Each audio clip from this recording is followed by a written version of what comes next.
So it's quite a famous spot in Scotland to go hiking up in Glencoe. Just a couple of weeks ago, I was kind of over the back there, just in the clouds.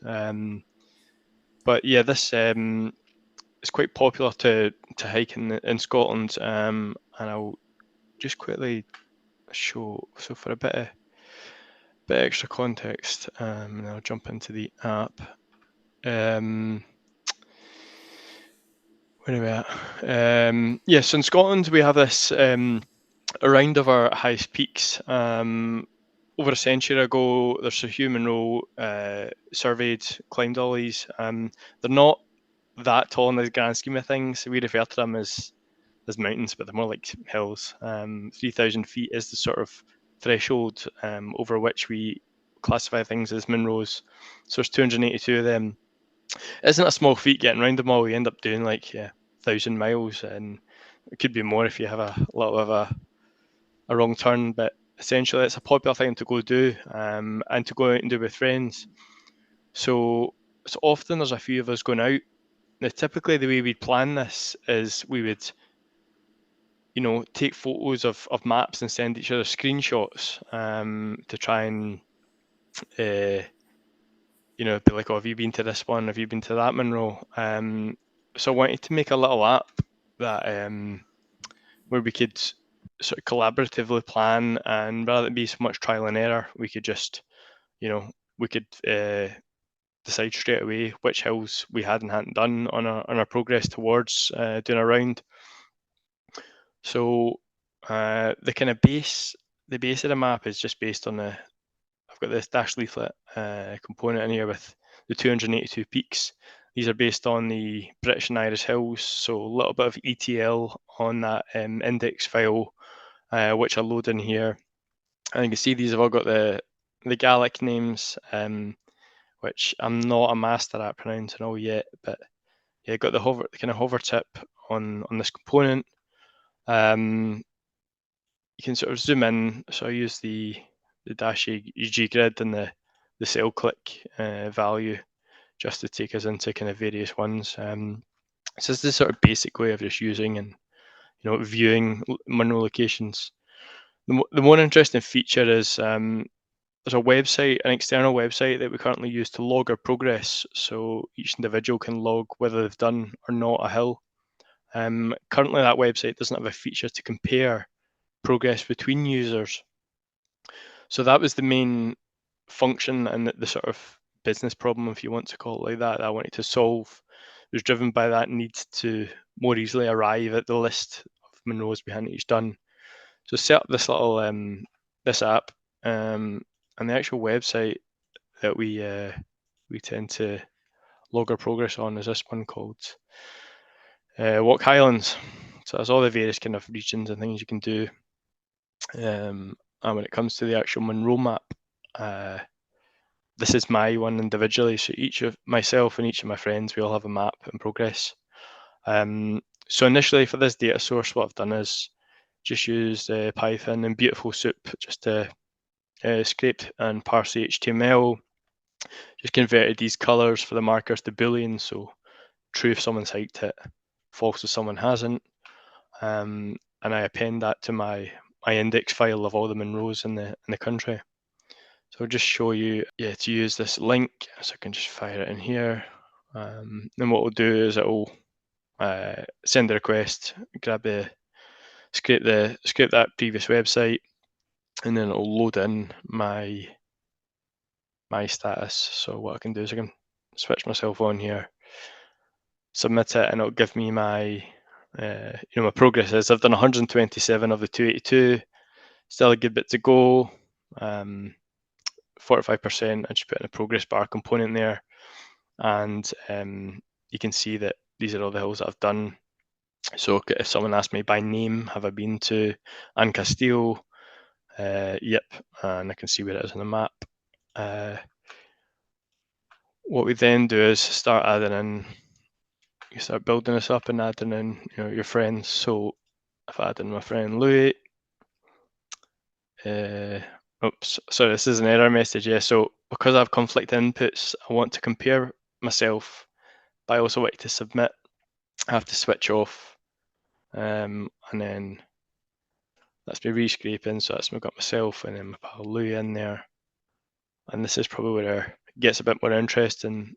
So you'll see that the legend is dynamic, and what we've got is all hikers. That indicates where we have both climbed the same peak. You can see the hover tip updates. Some of us have done it, or there's only two of us in this comparison, and it's typically me that's done these other ones. And then they've got no hikers, so we've both got a lot still to do. Yeah, so essentially just build up that comparison between me and friends. Yeah,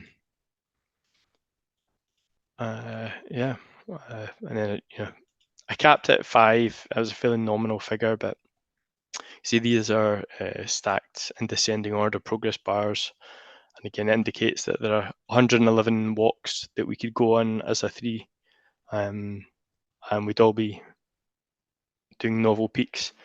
Yeah, so in terms of components, I wanted to keep most of it tied to the submit button, like that was like the magic sort of action button to do stuff.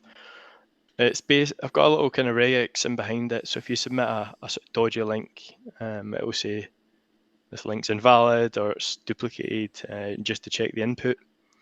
Contact form was the last part I added, and that was just a sort of, I thought, the kind of neater white space to put that in below the sidebar. These figures and the summaries that come out of these are based on, it's just the Boolean results across the pandas data frame. So all the trues, or how many summits have false across the row for all of us.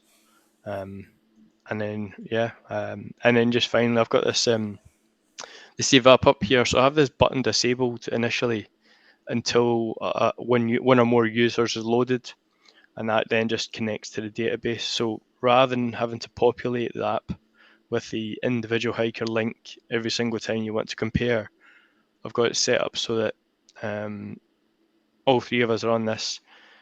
If I hit save and if database is playing ball, I generate this link, and that's just where we can return to immediately next time, and it'll load up. It'll do the rescraping and it'll load the data, and that's just a case of returning there. So that's set up as like a one-time. You can use it kind of stateless like that, or you can fetch your user results. But I'd say as a sort of high-level overview, that's sort of the app. A couple of next steps. It's not currently set up to be mobile responsive, and I think in this day and age, everyone wants to jump straight in the phone. So I'll set that up using, I think, the style sheets and just some work on a domain. I'm using GoDaddy at the moment, and I'll set up some stuff so that people can type in the Nika domain, so not with the www.prefix.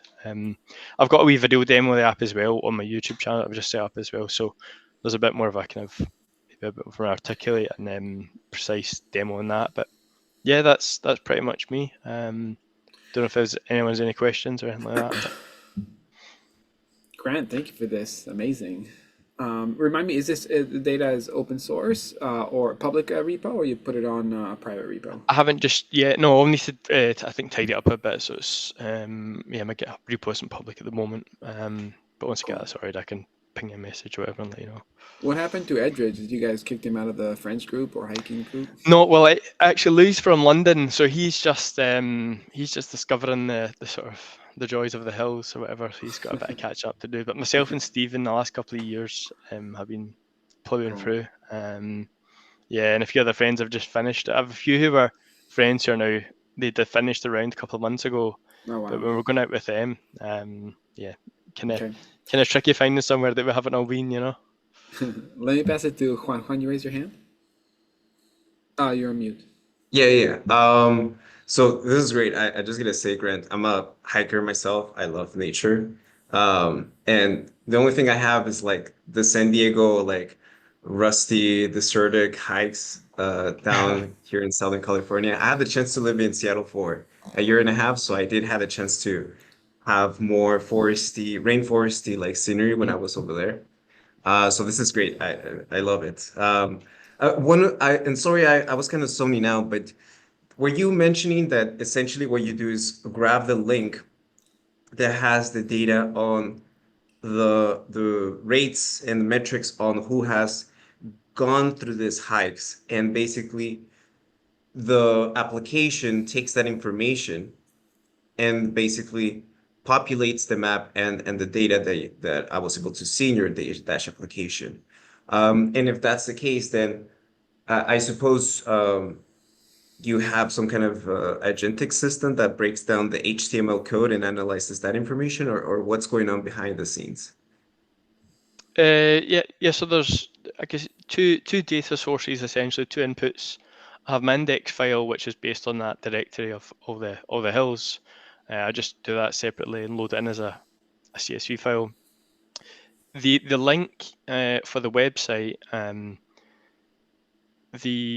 it's just used in Python and Beautiful Soup to scrape the HTML content, and the only thing it grabs is peak name and the color of the marker, because that's how it was on the page. So it's red or blue, and I just recode them to Boolean true or false, and I use that and manipulate that in my pandas data frame. So I get my column totals and my row totals, but super simple in that regard. And just for the actual hiker names, that's just grabbing, I can't remember which tag it is, but again, just pulling out of the response from the page. Yeah.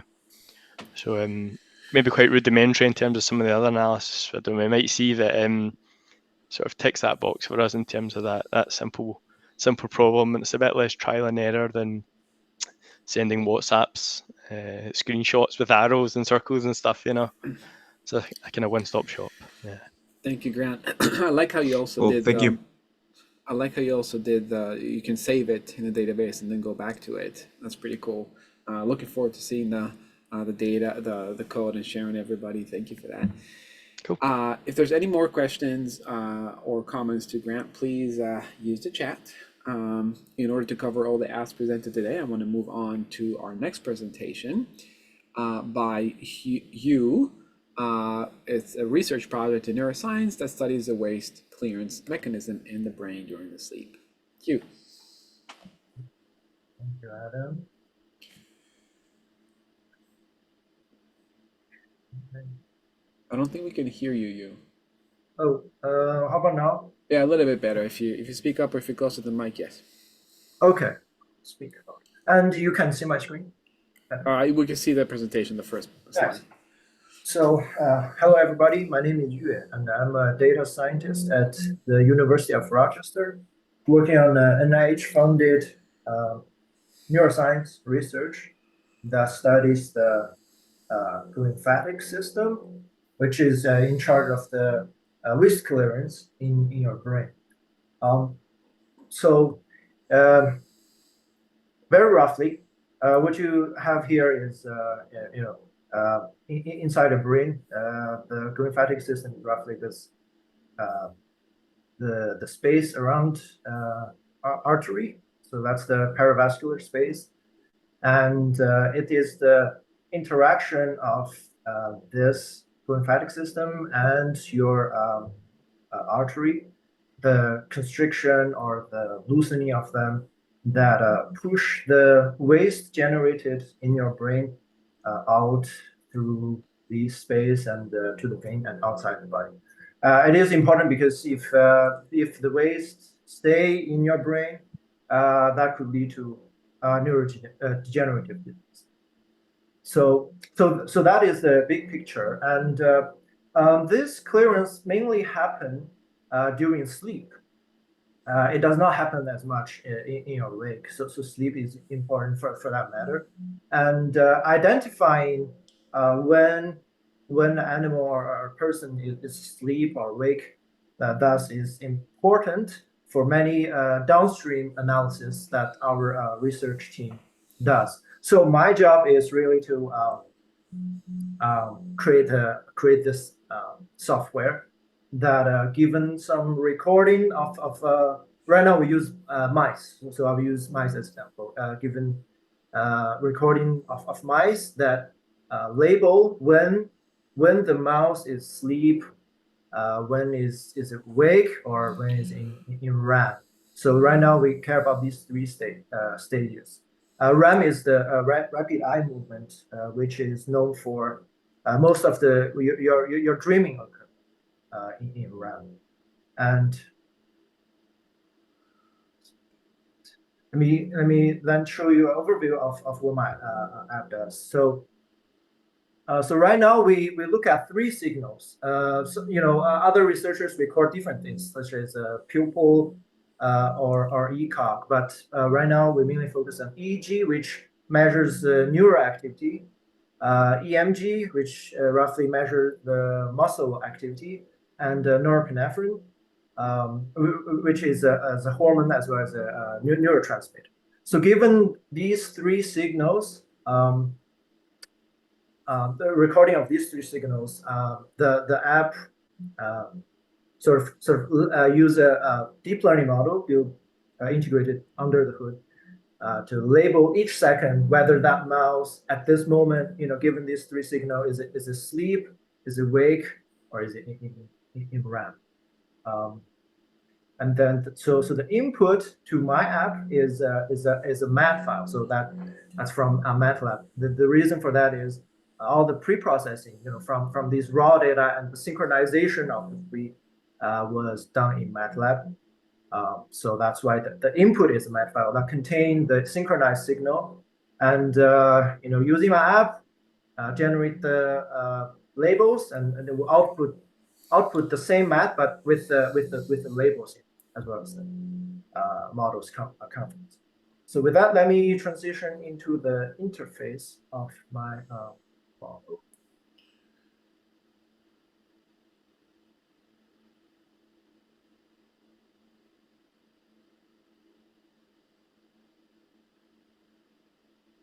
Adam, you can see the app interface. I see the 2 radio buttons, Yes. generate and Yeah. visual. So the entrance is very simple, straightforward. You have 2 functions, right? Normally, you would start with generating a prediction, given the inputs EEG, EMG, and NE. But let me start with visualizing a file that already has a human labeled sleep score in it, so that you get some idea of what EEG, EMG, and NE look like. Let me start with EMG. So EMG measures the muscle movement. So when you have wild spikes or movement, that usually indicate, okay, the mouse was awake and moving around at that point. Norepinephrine, one of its function is sort of regulates the sleep-wake cycle. So whenever you have a deep and big spike, usually you need the rise in norepinephrine to wake up. And then this one is the prediction confidence. So any machine learning, deep learning model with any prediction, you usually have an associated confidence, right? So from 0 to 1. So this is all 1 because this particular file I'm visualizing is labeled by experts. So with this app, you could label from scratch, but you could also run the model, which I will show later. And then back to EEG. EEG is a little tricky.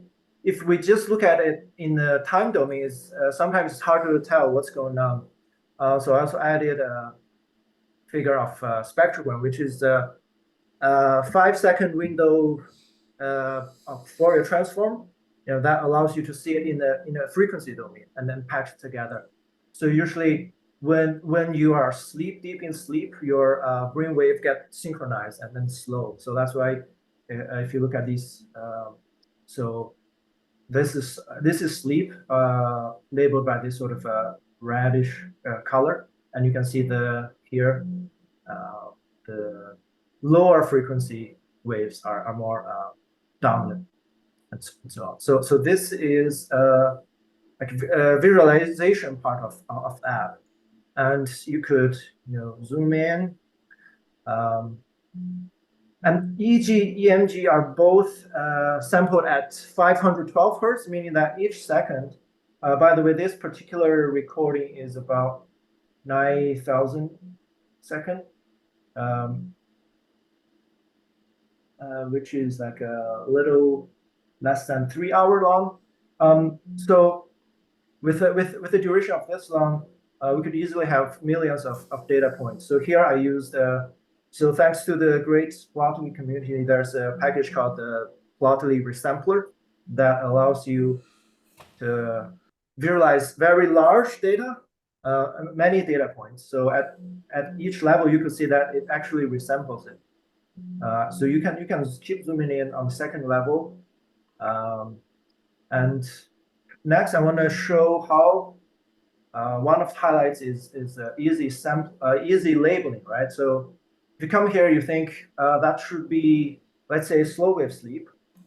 So you can just label that, and with a key press, okay, I want to label that sleep. So there, I just relabel it. And then if I want to move around, you don't have to switch back to pen mode. You could just use your arrow key, move left or right. And if you see something else, you think, okay, that maybe that should be around, and you could label as so. And if you made any mistake, you want to go back, you could undo it. So that's. But you, how did you label them? REM or sleep? With a 1, 2, 3 key on your keyboard. So 1 stands for awake, and say I want this part to be. If the expert think, okay, that shouldn't be awake, should be a sleep. So you can just draw a rectangle there and press 2. And that's actually why I want to highlight this, because this is what I found pretty fascinating with UA's app, is a combination with keyboard keys, right? So you and I don't think I saw the code for this, but you can choose a label like Ishas, and then just pressing 1, 2, or 3, because that's what he aligned them to. It creates it activates, I guess, the callback, and it creates a new annotation text shape, on the graph, which is pretty cool. Yes. Yeah. So yeah, maybe a little more background. So all the color coding here is done by the heat map, yeah. And then so this is the visualization part. Now I will briefly show how the sort of the deep learning model works. So suppose this is the input file without any label. So what happens if you visualize a raw file? You would see the signal, but with a gray background, because it hasn't been labeled yet. So you open it. We just time check. We have 2 more minutes for this presentation. Okay. Yes. And so right now you could see the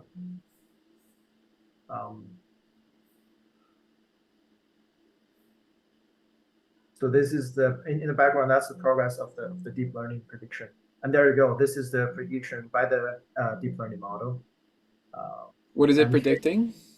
So these sleep stages. So okay. The raw file would not have these color coding; it would just be gray.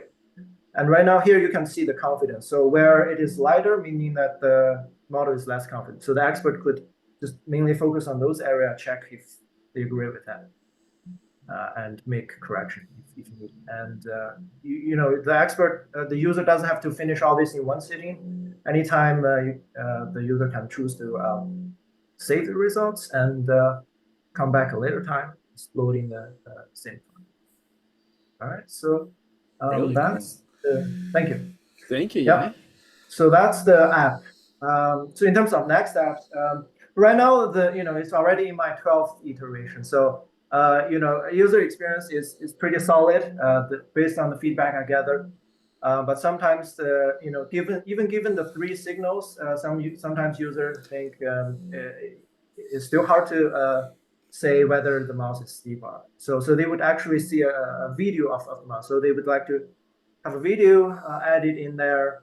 And second thing is sometimes depending on the computer, they found there's some lags. I guess that's because just the amount of data or these graphs involved. So maybe it's something I will look into. And third thing is probably add the deep learning progress inside the app instead of showing up in the terminal. So that's what I have. And big thanks to the Plotly Dash and community. Without you guys, it would not have been possible. And here is so I made this open source. People can check it out. And if you're interested in the waste clearance project, there's our website. Awesome. Thank you. Could you mind sharing those links in the chat on the side? Of course, I will do that. And I'm going to jump to, I'm going to give Thomas some time to talk about his app. But if you have any questions, comments, anything about specific parts of the code or parts of the app that he's doing, how's he doing with the code, please use the chats to ask him that question. And if we have time at the end, we'll open it up to all questions. Thomas, you're sharing your screen? Yes, I am. Cool. Does it look like my app on my screen? Yep, it looks like your app. Okay, excellent.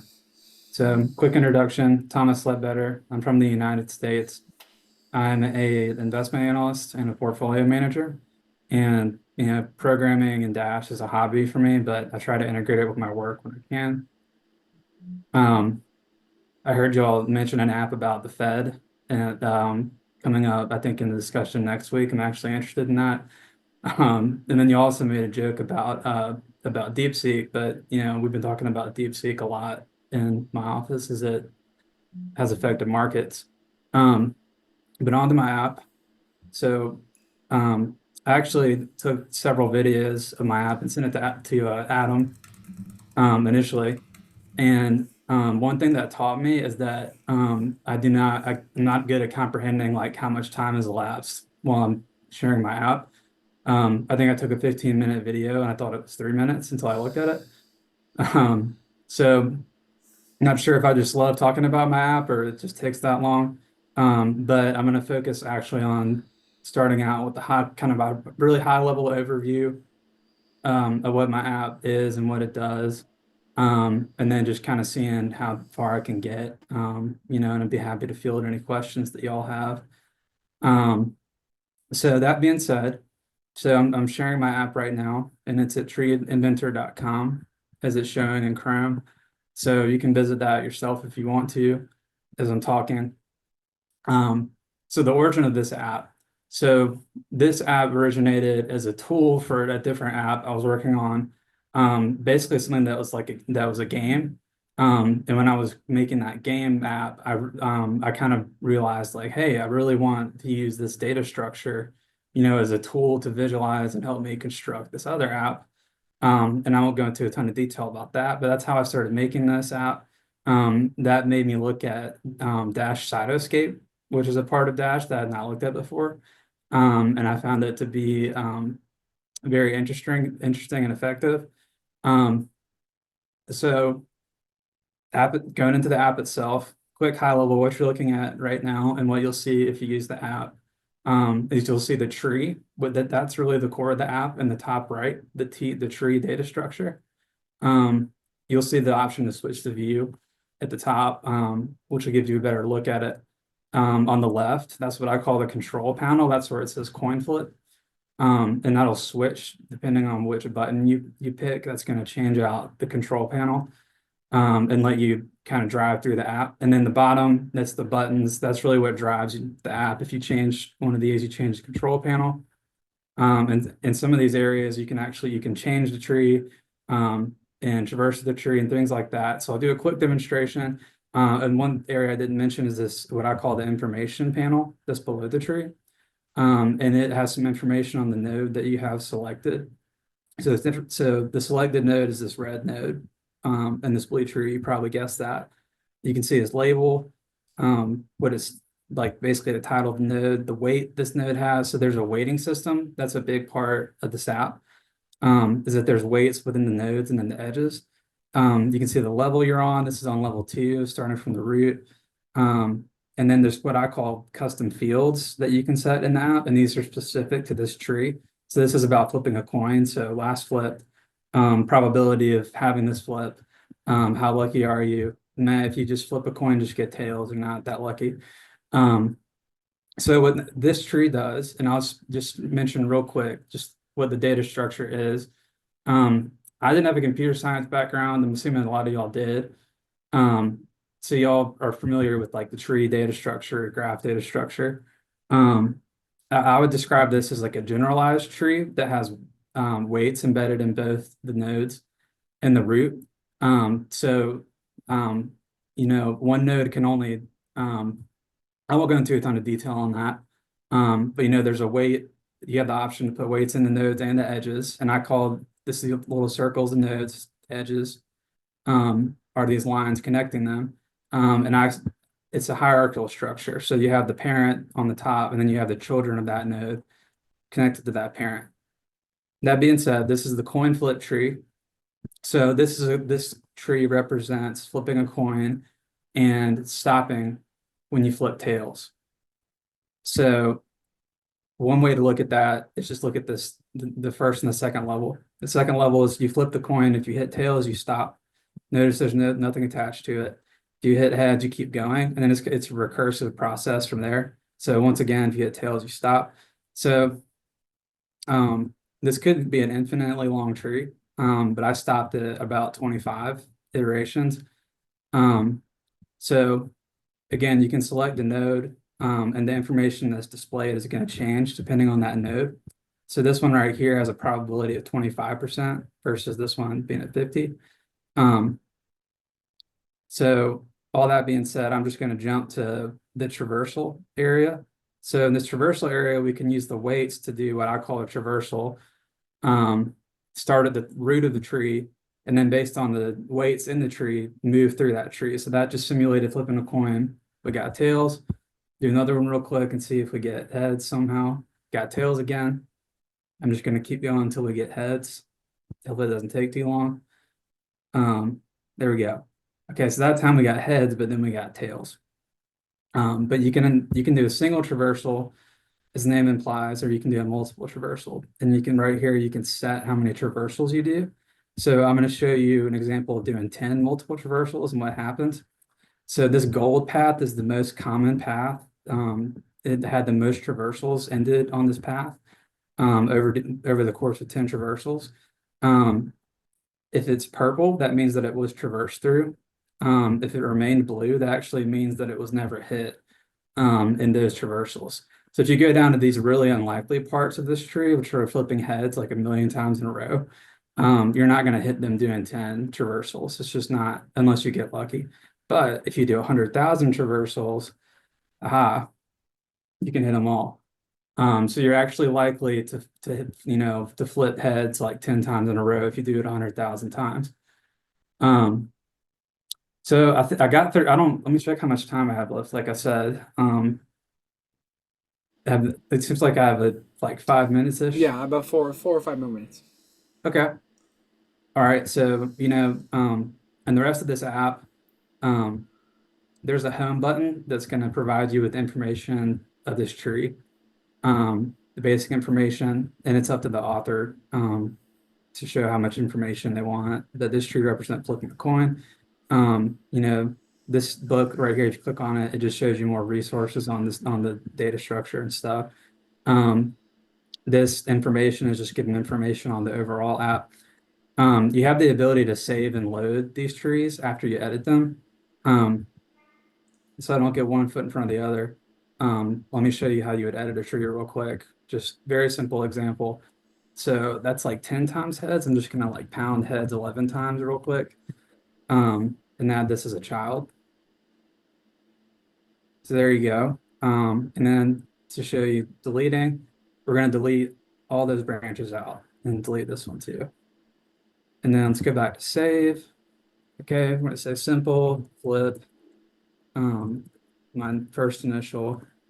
I'm just going to do no description and just so we can download this. So all this is done through a JSON file structure. So this just downloaded that to JSON. So what I can actually do real quick is change the tree to something else. I have other templates stored in here. This is the chess one.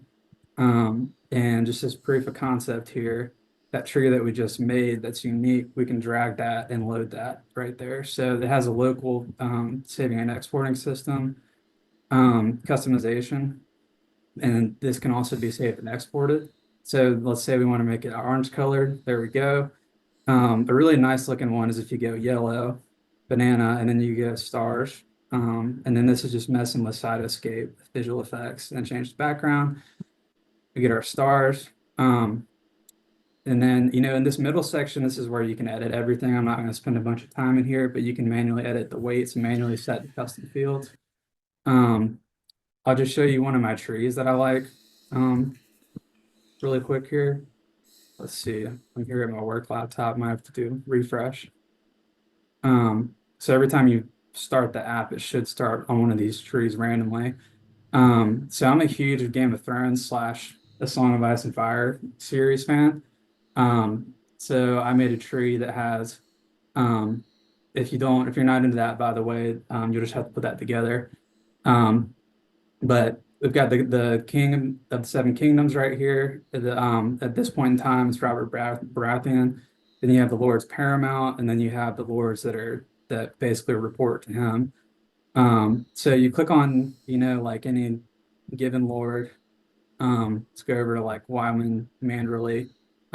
He's in the north. Lord is Ned Stark. And then let's look at the custom fields here. You got land, like what part of the Seven Kingdoms is he in? The North. Who's his heir? It's got his heir stored in here. What's his symbol? Merman. If you look at somebody different, like Howland Reed, you're gonna get different custom fields. And then you can do traversals through this. And then, the weightings and the traversals are all just based on what you want to do as an author. What I would decide to do is like my subjective probabilities that any of these lords would end up being the seventh king by the end of the series. Obviously, in hindsight, we know what that was about 100%, but this is subjective. So do a single traversal. Tywin Lannister ends up being king. That's very common. But yeah, I'll stop on time now. I'll try to be cognizant of that. But I appreciate the opportunity here. Very good, Thomas. Thomas, one quick question: what did you use for the theme and the layout? Those cool buttons. Is that Bootstrap or Dash Mantine? Yeah, everything for the most part is in Dash Bootstrap. There's probably some Dash Core in there. There were times that I experimented with using Dash Mantine in this application. I've used it in other applications, but I don't think I ended up using it actually. Like these buttons, like I just drew these like in Sprite, if anybody's familiar with that. But this is just Dash Bootstrap, and then just the theme is just updating in the callback. Really cool. Thank you. We have 1 minute. Anybody have any question or comment before I jump to updates?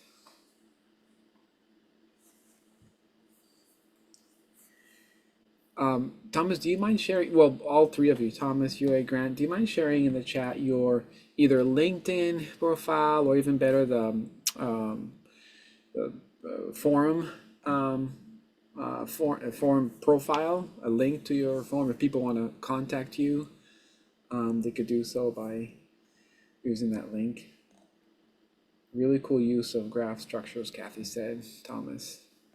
Great, thank you, Kathy. Yeah. I'm honestly trying to end my screen share here. Let me see if I There we can go. end it first. There we go. Yeah, you. Thank you for sharing your LinkedIn. All right, folks. So, oh shoot, I got a meeting I have to jump to. But I did want to share that. Just a reminder, we have Figure Friday coming session, a live session tomorrow. If you want to join us, you'll see more information on it on the forum. For those of you who are living in New York City or around New York City, Thomas, South Carolina is not too far. You can come to our meetup this Wednesday at 6 p.m. It's a Plotly Meetup that we have down in the financial district, and we'll be talking about the marathon data set and the visualizations that we built there. And I think it was you, Thomas, but it's not next week. It's next month, the last Thursday of the month in February, where we will have the next Plotly Community Meetup, the virtual one that we're having today, every last Thursday of the month. And that is, I would highly recommend people to join, especially those who are into finances and Fed and central bank, because we're going to have an app presentation about that. A pretty cool app. Yeah, I guess that's it. Thank you, everybody, for joining. Have a good weekend, and I'll see you around the forum or Discord. See you, Adam. See you, everyone.